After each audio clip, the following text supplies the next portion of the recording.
코로나19 전염병이 쉽게 물러서지 않고 있습니다. 뉴스를 봤더니 그래도 조금 떨어진 것 같기는 하지만 아직도 코로나19가 물러서지 않고 있습니다.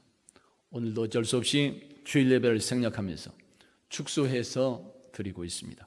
그렇지만 오늘도 우리 하나님의 축복과 은총이 이 시간 함께 예배하는 우리 장로님, 권사님들과 가정에서 예배하고 있는 성도들 모두에게 충만하게 임하는 역사가 있기를 예수 이름으로 축원합니다.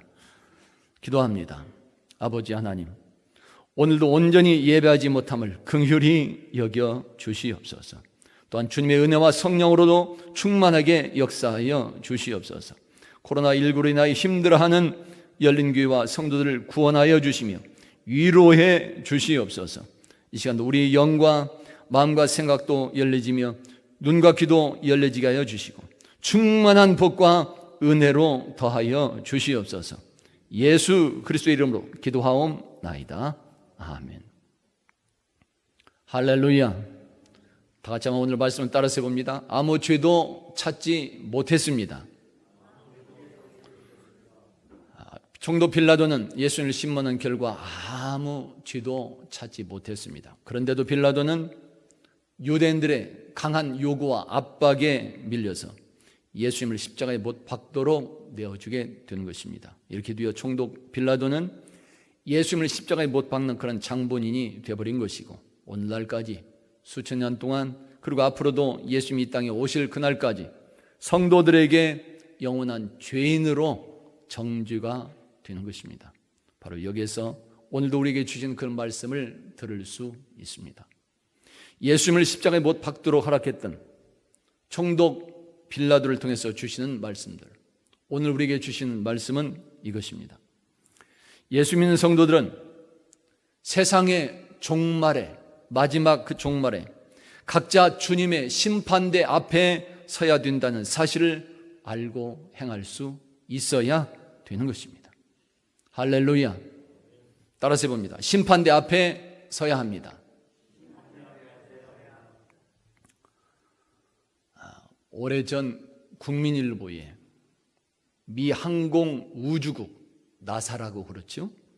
미 항공우주국 산하 허블 우주망원경, 아주 큰 우주를 바라보는 망원경 연구소에 마리오 리비오 박사팀이 태양이 적색 거성이 되면 어떻게 되는가 하는 그런 우주 은하계를 연구한 자료 발표한 적이 있습니다. 우주 은하계를 연구했던 자료.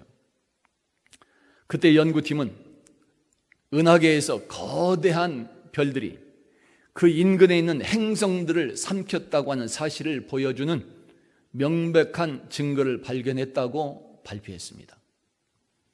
그러면서 태양과 비슷한 별이 수소를 모두 다 소모한 뒤에 급속하게 팽창하게 되고 적색 거성, 즉 빨간색의 큰 별이 되면서 인근 행성을 끌어당기고 있는 모습을 상상도를 그려내기도 했습니다. 연구팀과 우주 과학자들은 그렇게 태양이 적색 거성이 되는 그 시기를 약 50억 년쯤, 앞으로 약 50억 년쯤 뒤가 될 것으로 생각을 했으며, 그리고 그때가 되면 우리들의 지구도 큰 영향을 받게 된다고 주장을 했습니다. 지구가 받는 큰 영향들, 그때가 되면 지구의 표면에 있는 생물이 모두 다 불타 없어지게 되고 바닷물이 모두 다 증발해서 생명체가 없는 죽음의 행성이 될 것으로 예측을 했습니다. 연구팀과 우주 과학자들의 이러한 주장은 성경 요한계시록에서 말씀하시고 있는 종말에 관한 말씀과도 같다고 볼 수 있습니다. 요한계시록에서는 세상 종말 마지막에 3대 7중 재앙, 즉 3가지 큰 환난과 7가지 재앙이 계속해서 임하게 되고 세상의 모든 것들이 결국 다 죽게 된다는 사실을 말씀하고 있습니다. 세상의 종말, 여러분, 세상의 종말이 정말로 있을까요? 우리들의 앞일이나 세상의 앞일에 대해서 누가 자신 있게 말할 수 있을까요? 세상의 어느 누구도 또 어느 단체도 그리고 아무리 유명한 과학자라 할지라도 개인의 미래나 세상의 미래에 대해서 더구나 세상의 종말, 마지막에 대해서 자신 있게 말할 수 있는 사람은 없을 것입니다. 그렇지만 성경은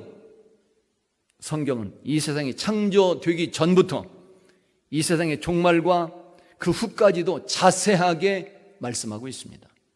세상과 우주가 언제 어떻게 시작해서 어떻게 마치게 되며 또한 그 결과는 어떻게 되는 것까지 아주 자세하게 말씀해 주고 있습니다. 이것이 성경입니다. 그 중에서도 전도서 3장은 천하의 모든 것이 다 때가 있다고 말씀해 주십니다. 시작할 때가 있으면 마치는 때가 있다고 하는 말이 되는 것입니다. 이것은 우리들의 인생도 그러하고 온 세상 우주 만물도 그러한 것입니다. 처음 창조될 때가 있었으니 또한 그것이 마치는 마지막 때도 분명히 있다고 하는 말씀이 되는 것입니다. 특별히 예수님께서도 공생애의 마지막 부분에서 이 세상의 종말에 대해서 많은 것을 말씀해 주시기도 했습니다. 한마디로 사람이나 세상이나 우주나 모든 만물은 그 마지막 종말이 있다고 하는 사실을 말씀하고 있는 것입니다. 그리고 사도행전 1장에서는 예수님이 죽음에서 부활하시고 승천하실 때 그 차례에 있던 제자들과 사람들에게 천사들을 통해서 말씀하신 것을 들을 수 있습니다. 이르되 갈릴리 사람들아 어찌하여서 하늘을 쳐다보느냐? 너희 가운데서 하늘로 올려지신 이 예수는 하늘로 가심을 본 그대로 오시리라 하였느니라. 아멘. 다시 오시리라. 이 세상에 재림하시게 되는 예수님을 말씀하고 있습니다. 재림하시는 예수님, 그 때와 시기에 대해서 언제 오실 것이냐, 그 때와 시기에 대해서 예수님은 그것은 아버지 하나님의 권한이기 때문에 우리들은 그것에 신경을 쓸 바가 아니라고 분명히 말씀해 주십니다. 거기에 대해서는 신경 쓰지 마라. 아버지 하나님의 권한이 거기에 있다. 아버지 하나님이 원하시는 때에 이루어진다. 그러니까 우리들은 거기에 대해서 신경 쓰지 말라 말씀합니다. 오직 우리들이 할 일은 이 땅에 다시금 재림하시는 예수님을 확신하고 그때까지 예수의 증인이 되는 그 삶을 살아가라고 말씀하고 있는 것입니다. 할렐루야. 이렇게 다시 오신다고 약속되어진 예수님, 때가 되면 그 약속대로 예수님은 반드시 이 땅에 우리들 곁으로 다시 재림하게 될 줄로 믿습니다. 그렇게 주님께서 이 땅에 다시 오시는 그날, 성경은 그날이 바로 이 세상의 마지막이 종말이 된다고 하는 사실도 함께 말씀하고 있습니다. 이 세상의 종말, 마지막이 되는 예수님의 재림에 대하여 세 가지 견해들이 있습니다. 먼저는 후천년설이라고 하는 견해가 있습니다. 후천년설. 이것은 여호와를 아는 지식이, 하나님을 아는 지식이 세상에 충만케 되고 복음이 세상을 지배하게 되는, 온전히 복음이 다 전해진 다음에 천년이 이루어진다고 하는 그런 견해를 말하는 것입니다. 바로 그때 천년이 이루어진 다음에 예수님께서 다시 이 땅에 오신다. 그것을 주장하는 것이 바로 후천년설이라고 말하는 것입니다. 다음은 무천년설의 주장이 있습니다. 이것은 문자 그대로 실제적인 천년이 아니라 상징적으로 또는 영적으로 해석하는 천년을 주장하는 것입니다. 즉 예수님이 처음 오셨던 초림과 다시 오시는 재림 사이의 전체 기간을 상징적인 천년으로 보는 견해를 말하는 것입니다. 그리고 또 하나는 전천년설이라고 하는 주장이 있습니다. 이것은 문자 그대로 예수님께서 먼저 재림하시고 그 후에 천년 통치가 따른다고 하는 그런 견해를 말하는 것입니다. 초대교회에서는 성경의 말씀대로 이러한 천년설을 정통 교리로 받아들였습니다. 다시 말하면 온 세상의 말씀대로 3대 7중의 대환란이 임하게 되고 그 다음 예수님의 재림이 있게 되는 것이며 성도들의 부활과 휴거가 이루어지게 됩니다. 그리고는 1차적인 심판이 있게 되는 것이며 그 다음에 천년 왕국이 임하게 되는 것입니다. 예수님의 재림, 그때 교회나 하나님의 백성들에게는 행복이 되는 것입니다. 그렇지만 나머지 모든 사람들에게는 슬픈 사건이다 말할 수 있습니다. 왜 그럴까요? 마태복음 25장에서 우리에게 말씀하고 있습니다. 인자가 자기 영광으로 모든 천사와 함께 올 때에 자기 영광의 보좌에 앉으리니 모든 민족을 그 앞에 모으고 각각 구분하기를 목자가 양과 염소를 구분한 것 같이 하여 양은 그 오른편에 염소는 그 왼편에 두리라. 아멘. 양과 염소를 구분하는 심판. 성경은 세상 종말 그 마지막 때 예수님의 재림과 함께 각 사람 모두에게 그러한 심판이 있을 것임을 말씀하고 있습니다. 그래서 예수를 믿지 않는 세상의 백성들은 애곡하고 슬퍼할 수밖에 없다는 사실을 말하고 있는 것입니다. 그때 어떠한 심판이 임하게 될까요? 성경에서 말씀하는 심판의 내용들을 정리해 볼 수 있습니다. 어떠한 심판이 어떻게 임하게 될까요? 첫째는 그때 심판장은 예수님이라고 하는 사실을 분명히 말씀합니다. 성경은 아버지께서 아무도 심판하지 아니하시고 심판을 다 아들에게 맡기셨다 그렇게 말씀해 주고 있습니다. 둘째로 그때 우리 모든 사람이 예수님의 심판대 앞에 서게 된다는 사실을 말해 줍니다. 한 번 죽는 것은 사람에게 정해진 것이요 그 후에는 심판이 있으리니 그렇게 말씀하고 있습니다. 로마서 14장에서도 이렇게 말씀해 줍니다. 우리가 다 하나님의 심판대 앞에 서리라. 아멘. 모든 사람이 바로 그 심판대 앞에 서게 된다 말씀합니다. 셋째로 그때 예수님은 하나님의 의로움과 진실함으로 심판하신다고 하는 사실을 말해줍니다. 시편 96편에서 그가 의로 세계를 심판하시며 그의 진실하심으로 백성을 심판하시리라 말씀했습니다. 요한복음 5장에서도 우리에게 말씀합니다. 나는 나의 뜻대로 하려 하지 않고 나를 보내신 이의 뜻대로 하려 함으로 내 심판은 의로우니라. 아멘. 넷째로 그때 우리는 각자 자기 입술로 자신의 죄를 직접 고백하게 된다고 말씀해 줍니다. 로마서 14장에서 이렇게 말씀합니다. 기록되었으되 주께서 이르시되 내가 살았노니 모든 무릎이 내게 꿇을 것이요 모든 혀가 하나님께 자백하리라 하였느니라. 이러므로 우리 각 사람이 자기 일을 하나님께 직고하리라. 아멘. 직접 고하게 될 것이다. 우리의 죄를 직접 고해야 되는 그런 심판, 두렵고 떨리는 일이 되는 것입니다. 다섯째는 그때 우리의 죄는 숨기지 못하고 모든 것이 드러나게 되어 있다고 말씀해 줍니다. 어떤 사람들의 죄는 그 뒤를 따른다고 말씀하고 있으며 선행도 밝히 드러나게 되어 있고 그렇지 아니한 것도 숨길 수 없다고 말씀해 주는 것입니다. 여섯째로 그때 심판에서 통과된 자에게는 영생의 축복이 있다고 말씀해 주십니다. 요한복음 5장에서 이렇게 말씀하고 있습니다. 내가 진실로 진실로 너에게 이르노니 내 말을 듣고 또 나 보내신 이를 믿는 자는 영생을 얻었고 심판에 이르지 아니하나니 사망에서 생명으로 옮겼느니라. 아멘. 다시 말씀해 줍니다. 선한 일을 행한 자는 생명의 부활로 악한 일을 행한 자는 심판의 부활로 나오리라. 아멘.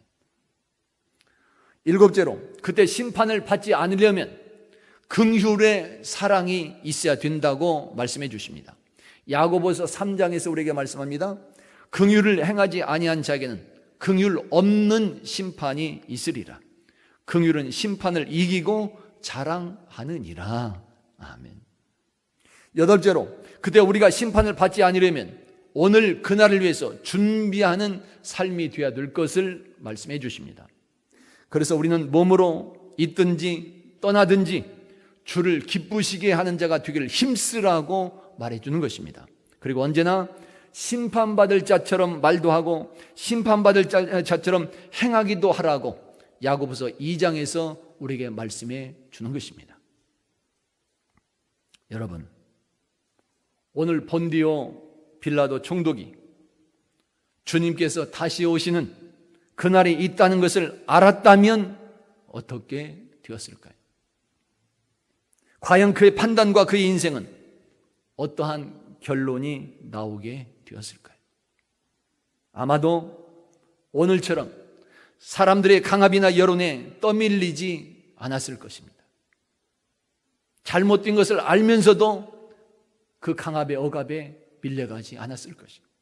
그리고 종말에 있을 심판을 알았다면 자신에게 주어진 권세와 자기 자리와 그 여건을 진실하고 아름답게 사용했을 것이며, 나아가서는 아무 죄가 없었던 예수님을 십자가의 고통과 죽음에 내주지 않았을 것입니다. 빌라도가 자신에게 임하는 그 심판을 알고 있었더라면 아마도 그 인생은 정죄받는 인생이 아니라 하나님의 인류 구원 계획에 존귀하게 쓰임받는 복되고 아름다운 인생으로 바꾸어졌을 것이라 생각할 수 있는 것입니다. 그렇지만 빌라도 총독은 주님도 알아보지 못했으며 주님의 재림도 알지 못했고 주님의 심판하심도 생각하지 못했습니다. 특히 자신도 그 심판장 앞에 서서 잘하고 잘못한 것을 판단받아야 된다는 그 사실을 전혀 생각하지 못했던 것입니다. 오늘도 13절에서 말씀하고 있습니다. 빌라도가 이 말을 듣고 예수를 끌고 나가서 돌을 깐 뜰 히브리 말로 가바다에 있는 재판석에 앉아 있더라. 아멘. 지금 재판석에 자기 자신이 앉아 있는 것처럼 자신도 그렇게 심판받을 수 있다는 것을 생각했더라면 그의 인생은 아름답게 바꾸어졌을 것입니다. 그러나 빌라도는 그 생각을 못한 것입니다. 그래서 결국 빌라도 인생은 악의 도구로 쓰임받을 수밖에 없었던 것이며 영원토록 정죄받는 슬픈 인생이 될 수밖에 없었던 것입니다. 성도 여러분, 오늘 우리들의 삶은 언제까지 지속될 수 있을까요? 내 삶은 언제까지 이어질 수 있을까요? 그리고 이 세상에서 우리 삶이 끝나고 심판장으로 오시는 예수님 앞에 섰을 때 과연 우리는 어떤 판단을 받을 수 있을까요? 그때 주님께서 우리에게 주시는 말씀은 무엇일까요? 독일의 유명한 신학자 본 회퍼가 있습니다. 본 회퍼. 이 본 회퍼는 전쟁에 미쳤던 히틀러를 제거해야 된다고 주장했던 그런 사람입니다. 아주 강하게 주장했던 사람이 본 회퍼입니다. 히틀러를 죽여야 된다, 제거해야 된다, 강하게 주장했던 신학자가 본 회퍼입니다. 본 회퍼는 사람들에게 이러한 예를 들어서 말했습니다. 미친 운전사가 차를 마구 몰아대며 사람들을 치어 죽이고 있습니다. 자, 우리가 기도만 해야 됩니까? 아니면 차에 올라타서 그 미친 운전사를 끌어내려야 하는 것입니까? 여러분은 어떻게 생각하세요? 미친 운전사가 차를 몰고 가면서 수많은 사람들을 지금 죽이고 있습니다. 그 모습을 보면서 우리는 기도만 하고 있어야 될까요? 아니면 차에 올라타서 그 운전사를 끌어내려야 되는 것일까요? 본 회퍼는 이런 예를 들으면서 자기 주장을 펴나가는 것입니다.